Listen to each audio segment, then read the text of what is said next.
Hi mga sisi, tawagin niyo na lang akong Joy, 35 years old. 6 na taon ng kasal sa asawa kong si Bobby, na isang OFW sa Dubai. Mayroon na rin kaming anak na 6 years old at sa tingin ko ay wala na kaming plano pang sundan dahil sa hirap ng buhay ngayon. Pero sa totoo lang mga sisi, kahit medyo mahirap ang buhay, ay hindi yan pinaramdam sa amin ng asawa ko. Sobrang niyang sipag at tiyaga, kaya naman kahit kakatapos lang ng kontrata, ay naghahanda na ulit siya sa pag-alis. Hindi ko akalain na biglang bibilis ang oras nang sabihin niya sa akin ang hindi ko inaasahan kahit kailan.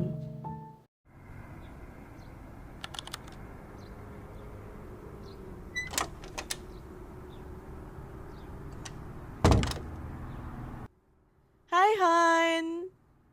Ang aga mo yata. Tapos na kaagad ang reunion? Kamusta? Ah, ayos naman. Joy, pwede ba tayo mag-usap? May, may gusto sanang sabihin sa'yo. O- okay ka lang ba? Parang namumutla ka yata ah. Han, alam mo namang mahal kita, hindi ba? Alam mo naman yun, di ba? Tinatakot mo ako, Bobby. Ano ba kasi yan? Joy,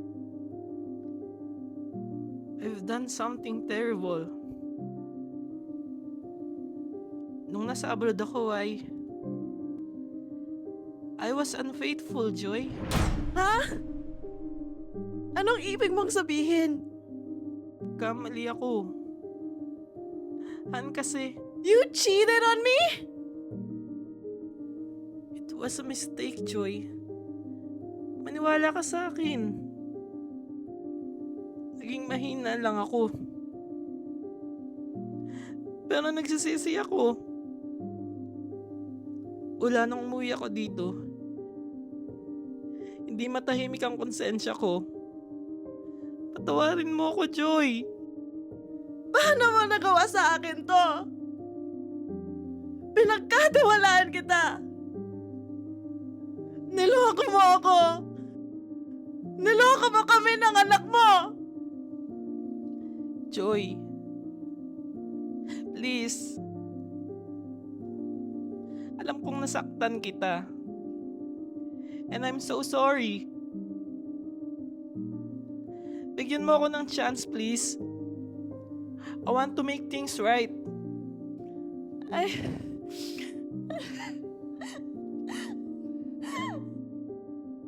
I need space, Bobby.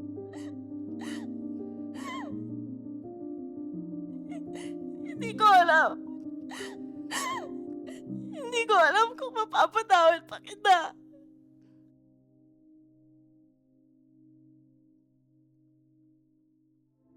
Grabe pala talaga ang tukso. Kahit ang pinakamatinong lalaki sa mundo, pwedeng mahulog dito. Nakakalungkot lang mga sisi. Dahil kahit ako na gusto ko siyang patawarin, hindi ko magawang tignan siya sa mga mata. Pagkatapos niyang inamin sa akin ang pagluloko niya. Nawalan ako ng tiwala. Kaya naman kahit sa pagbalik niya sa Dubai, para akong nawalan ng amor sa sarili kong asawa. Hindi ko na lang namalayan, pati pala anak ko, naapektuhan sa biglaan kong pagbabago.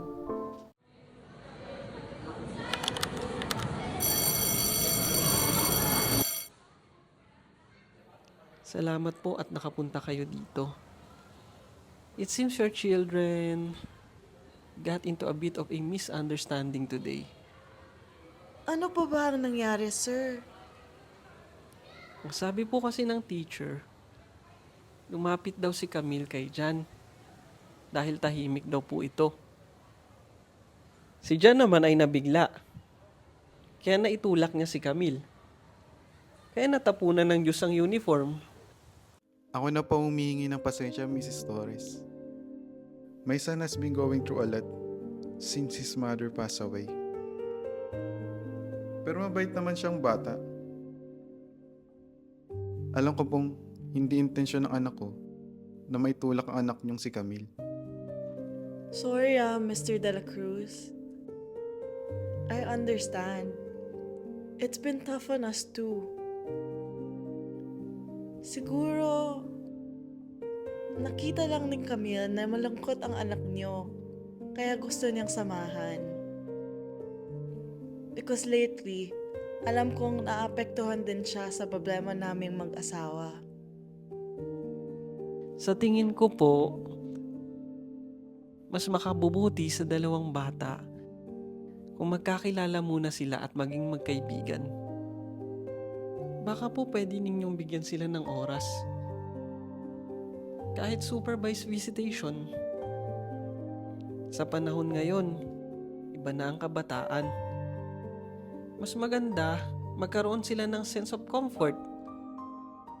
Dahil alam nilang hindi sila nag-iisa. Kaysa hanapin pa nila sa ibang lugar na maaaring delikado pa. Willing po akong papayag ka, Mrs. Torres. Kami na ng anak ko ang pupunta sa bahay niyo. Kahit tuwing Sabado. Kakausapin ko muna si Camille pero kung yun po ang makakabuti para sa mga anak namin, willing ako makipag-cooperate. Salamat, Mrs. Torres. Joy na lang, Mr. De La Cruz. Mark ko na lang kung ganun, Joy.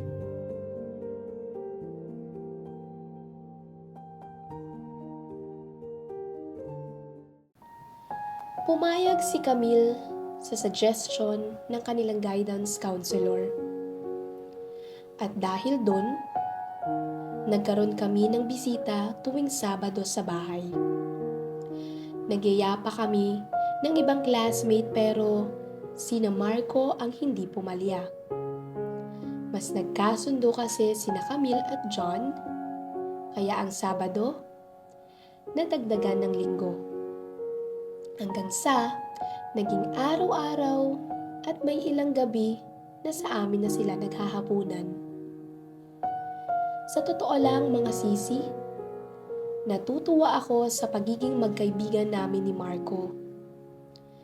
Napakapalad siguro ng asawa nito at kung nabubuhay pa lamang siya, ngayon ay baka magkaibigan din sila. Lumipas pa ang ilang buwan. Mas naging okay ang pakikitungo ko kay Bobby kahit sa cellphone. Mukhang naging mabuti ang epekto ng space para sa amin. Lalo na, hindi ko na rin masyado nauungkat ang ginawa niyang pagloloko. Hanga lang din ako kay Marco dahil kahit mali ang ginawa ni Bobby, nabigyan niya ako ng kaunting benefit of the doubt para sa asawa ko. Paano na lang kaya kung wala si Marco?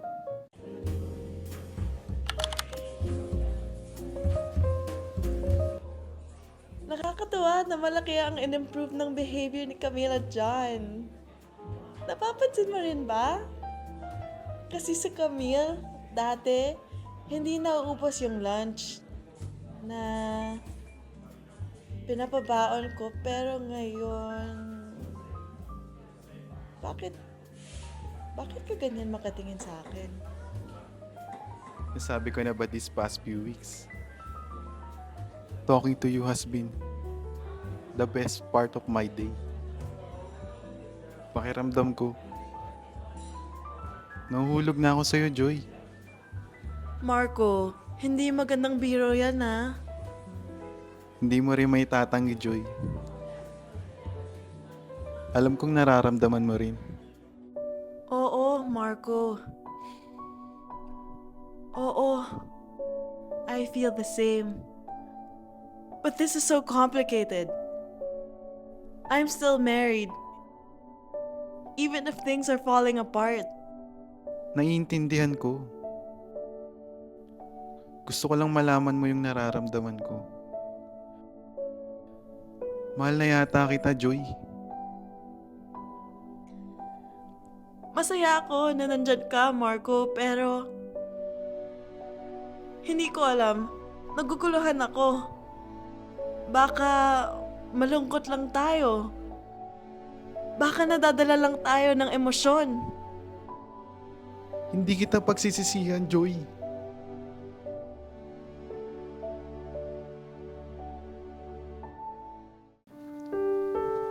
Nang halikan ako ni Marco, pagkatapos nun, alam kong hindi na lang kami basta magkaibigan. Alam kong mali mga sisi dahil kasal pa rin ako kay Bobby. Pero pareho lang naman kami na nagkamali, hindi ba? Umigit sa halik ang pinagsamahan namin ni Marco. Hindi ko alam mga sisi, pero bakit wala akong katiting na pagsisisi? Sa katunayan, ay hinahanap-hanap ko pa. Naibigay ni Marco ang pangangailangan ko na hindi maibigay ni Bobby sa akin. Nang akala ko, maitatago ko pa ng matagal ang relasyon namin ni Marco, ay dumating na ang kinatatakutan kong mangyari. Nahuli kami ng kapatid ni Bobby na si Sandra sa loob ng sinehan kasama ang mga anak namin.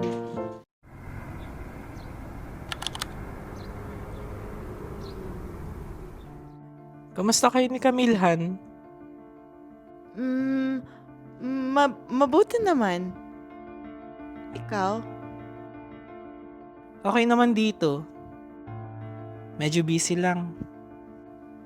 Bob, may kailangan kang malaman. Joy? Wag. Okay na. Okay na yun. Anong ibig mong sabihin? Kinausap ka ba ni Sandra? Han? It doesn't matter. Bobby! Ano ba? Hindi ito, it doesn't matter lang. Dahil habang nandyan ka, I found comfort in someone else. Joy? Pag-usapan natin ito pag-uwi ko. Bob, makinig ka naman! Joy, please. May ikipaghiwalay ka ba sa akin over the phone? Wag. Pag-usapan natin to ng personal. Alam ko nagkamali ako. Please. Hayaan mo akong bumawi. Hindi ko na alam, Bobby. Joy, please. Nagmamakaawa ako. Kaya natin to. Just give me another chance. Uuwi ako. Hintayin mo ako. Bobby, hindi ko alam kung maaayos pa ba natin to. Alam kong gusto mo lang gumanti, Joy. Alam kong nasasaktan ka lang pero mahal mo pa rin ako. Please. Hintayin mo ako.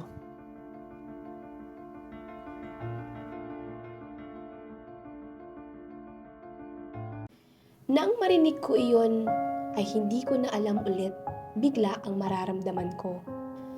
I don't know if I can trust him again.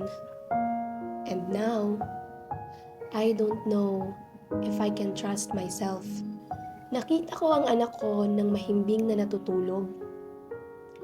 Pwede kayang isang masamang panaginip na lang ito lahat?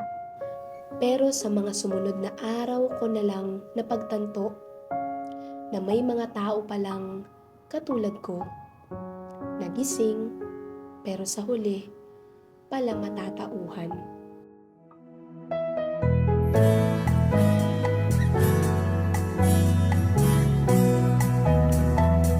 Ako ba ako? Tataasan ko naman yung tono kasi.